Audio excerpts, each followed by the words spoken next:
Hi, it's Alex from Chemo Snacks. Now I promised you a recipe for metallic taste and this is it.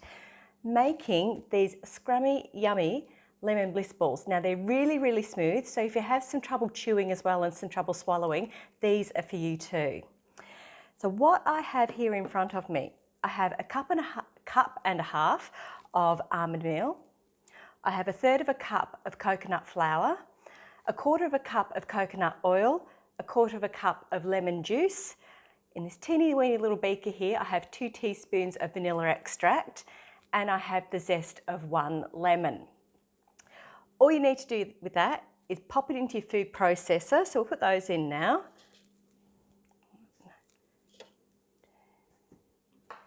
Okay, just finishing up popping these into the food processor. That one, don't have to be very particular about it. And those. I was going to say that if you're having trouble with mouth ulcers or a sore mouth, you probably want to steer clear of citrus. However, you could give lemon extract a go. It's quite bitter, but that's the sort of taste, I guess, that you're looking for when you have metallic taste. And this won't be harsh and citrusy, sort of stingy citrusy that you would find with fresh lemon juice. Now I just pop the lid on the processor. This is really noisy. I'm going to spare you that racket, so we'll be back in a sec.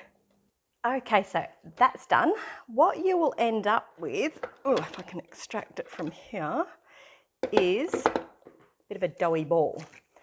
That's exactly what you want. If it's a bit too crumbly in the food processor, just add a teeny weeny bit of water just so it binds. If it's too wet, add a bit more coconut milk. Sorry, it's probably crinkling on the microphone there. I'm a bit of a fuss pot when it comes to sizing these things up, so what I like to do is, I've forgotten the knife, be back.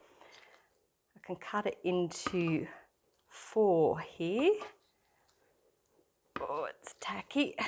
And then cut each of those into 4 again. And all you need to do after that is take one of those pieces and roll it into a ball. There you go, you're done. Keep going with all of those. Store them in the fridge for up to a week, or you can store them in the freezer as well for about a month, but they never last a month in my house. Hope you enjoy them. Bye.